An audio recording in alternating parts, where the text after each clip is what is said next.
ರೀಸೆಂಟಾಗಿ ಮರಿಸನ್ ಅನ್ನೋ ಮೂವಿ ನೆಟ್ಫ್ಲಿಕ್ಸ್ಗೆ ಬಂದಿದೆ. ಈ ಸಿನಿಮಾ ಕನ್ನಡದಲ್ಲೂ ಕೂಡ ಅವೈಲೇಬಲ್ ಇದೆ. ಕನ್ನಡ ಡಬ್ಬಿಂಗ್ ಚೆನ್ನಾಗಿದೆ. ಸ್ಪೆಷಲಿ ನನಗೆ ಈ ರೋಡ್ ಜರ್ನಿ ಮೂವೀಸ್ ಸಖತ್ ಇಷ್ಟ ಆಗ್ತವೆ. ಆದರೆ ಇದು ಬನ್ನಿ ರಿವ್ಯೂ ಮೇಲೆ ಮಾತಾಡೋಣ. ಅದಕ್ಕೂ ಮುಂಚೆ ಕನ್ನಡ ಹಾಗೂ ಬೇರೆ ಇಂಡಸ್ಟ್ರಿಗಳ ಮೂವಿ ಅಪ್ಡೇಟ್ಸ್, ಮೂವಿ ರಿವ್ಯೂಸ್ ಹಾಗೂ OTT ರೆಕಮೆಂಡೇಷನ್ಸ್ಗಳನ್ನ ಎವ್ರಿ ವೀಕ್ ಕೊಡ್ತಾ ಇದ್ದೀವಿ. ಸೊ ನಾವು ಮಾಡ್ತಿರುವಂಥ ಈ ಪ್ರಯತ್ನ ನಿಮ್ಗಿಷ್ಟ ಆದರೆ ನಮ್ಮ ಯೂಟ್ಯೂಬ್ ಚಾನಲನ್ನು ಸಬ್ಸ್ಕ್ರೈಬ್ ಮಾಡಿಕೊಂಡು ಸಪೋರ್ಟ್ ಮಾಡಿ.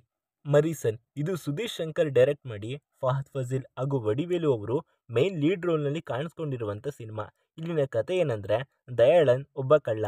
ಅವನು ಆಗ್ತಾನೆ ಜೈಲಿನಿಂದ ರಿಲೀಸ್ ಆಗಿ ಮತ್ತೊಂದು ಕಳ್ತನಕ್ಕೆ ಹೋದಾಗ ವೇಲಾಯುಧನ್ ಅದೇ ವಡಿವೇಲು ಅವರು ಅಚಾನಕ್ಕಾಗಿ ಇವರಿಬ್ಬರು ಕೂಡ ಮುಖಾಮುಖಿ ಆಗಬೇಕಾಗುವಂಥ ಪರಿಸ್ಥಿತಿ ಬರುತ್ತೆ. ವೇಲಾಯುಧನ್ಗೆ ಮೆಮೊರಿ ಲಾಸ್ ಕಾಯಿಲೆ ಇರೋದ್ರಿಂದ ಹಾಗೂ ಅವನ ಹತ್ರ 25 ಲಕ್ಷ ರೂಪಾಯಿ ಇರೋದ್ರಿಂದ ಅವರನ್ನು ಆ ಮನೆಯಿಂದ ಹೊರತರುವ ಜವಾಬ್ದಾರಿ ದಯಾಳನ ಮೇಲೆ ಬೀಳುತ್ತೆ.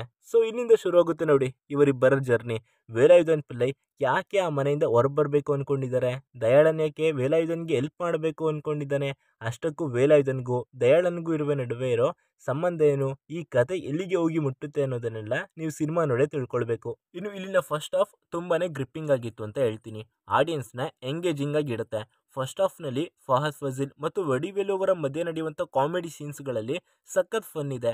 ಒಬ್ಬ ಅಲ್ಝೈಮರ್ ಇರೋ ವ್ಯಕ್ತಿ ಕಳ್ಳನ ಕೈಲಿ ಸಿಗಾಕೊಂಡಾಗ ಇವರಿಬ್ಬರ ನಡುವೆ ಹೇಗೆ ಕತೆ ಸಾಗುತ್ತೆ ಅನ್ನೋದನ್ನ ನೋಡೋದಕ್ಕೆ ನಾನು ತುಂಬ ಕ್ಯೂರಿಯಸ್ ಆಗಿದ್ದೆ. ಬಟ್ ಕತೆ ಹೋಗ್ತಾ ಹೋಗ್ತಾ ರಿವೆಂಜ್ ಡ್ರಾಮಾ ಆಗಿ ಬದಲಾಗುತ್ತೆ. ಇಲ್ಲಿನ ಪಾಸಿಟಿವ್ ಅಂದರೆ ಅದು ಇವರಿಬ್ಬರ ಪರ್ಫಾರ್ಮೆನ್ಸ್ ಅಂತ ಹೇಳ್ತೀನಿ. ಕೆಲವು ಈವೆಂಟ್ಸ್ಗಳನ್ನ ಇಂಟ್ರೆಸ್ಟಿಂಗ್ ಮತ್ತು ಎಂಟರ್ಟೈನಿಂಗ್ ಆಗಿ ಇಡೋದಕ್ಕೆ ಸಹಾಯ ಮಾಡಿವೆ. ಮೂವಿ ಮೇನ್ ಥೀಮ್ ಕೂಡ ಚೆನ್ನಾಗಿದೆ. ಫಸ್ಟ್ ಹಾಫ್ವರೆಗೂ ಮಾತ್ರನೇ, ಯಾಕಂತ ನೀವು ಆಲ್ರೆಡಿ ಸಿನಿಮಾ ನೋಡಿದರೆ ಗೊತ್ತಾಗಿರುತ್ತೆ. ಫಸ್ಟ್ ಹಾಫ್ ನೋಡಿ ಮೇಯಳಗನ್ ಸಿನಿಮಾ ನೆನಪಾಗೋಯ್ತು, ಅದು ಬರೀ ನೆನಪಾಗೆ ಉಳಿದೋಯ್ತು ಬಿಡಿ. ನಾವು coming to the negatives, first half ನೋಡಿ ಬಿಲ್ಜಿ ಎಂಟರ್ಟೈನರ್ ಅಂದ್ಕೊಂಡೆ. ಸೆಕೆಂಡ್ ಹಾಫ್ ಟೋಟಲಿ ಬೇರೆ ಥರ ಸಿನಿಮಾ ನೋಡ್ದಂಗೆ ಆಯಿತು. ಅಂದರೆ completely opposite to second half. ಇಂಟರ್ವೆಲ್ನಲ್ಲಿ ಕೆಲವು ಸ್ಪೆಷಲ್ ಎಲಿಮೆಂಟ್ಸ್ಗಳು ಇದ್ರೂ ಕೂಡ ಸೆಕೆಂಡ್ ಹಾಫ್ ಪೂರಾ ಥ್ರಿಲ್ಲರ್ ಮೂಡ್ ಆಗಿಬಿಡ್ತು. ಡೈರೆಕ್ಟರ್ ಮಿಸ್ಟೇಕ್ ಮಾಡಿರೋದು ಕೂಡ ಇಲ್ಲೇ. ಒಂದು ಫ್ರಿಜ್ಲಿ ಎಂಟರ್ಟೈನರ್ನ ಥ್ರಿಲ್ಲರ್ ಆಗಿ ತೋರಿಸ್ಬೇಕು ಅಂದ್ಕೊಂಡಿದ್ದು ತಪ್ಪಲ್ಲ, ಬಟ್ ಅದು ಎಲ್ಲೋ ಒಂದು ಕಡೆ ತುಂಬ ಸ್ಪೀಡ್ ಆಗೋಯ್ತಾ ಅನ್ನಿಸ್ತು. ಇನ್ನೂ ಸ್ಮಾರ್ಟ್ ಆಗಿ ಹ್ಯಾಂಡಲ್ ಮಾಡ್ಬೋದಿತ್ತು. ಇನ್ನು ಇಲ್ಲಿ ಮೇನ್ ಪ್ರಾಬ್ಲಮ್ ಆಗಿದ್ದು ಅಂದರೆ ಅದು ಇದರ ಸ್ಕ್ರಿಪ್ಟ್ ಅಂತ ಹೇಳ್ತೀನಿ. ಅದು ತುಂಬ ಕನ್ವಿನ್ಸಿಂಗ್ ಆಗಿ ಇರಲಿಲ್ಲ.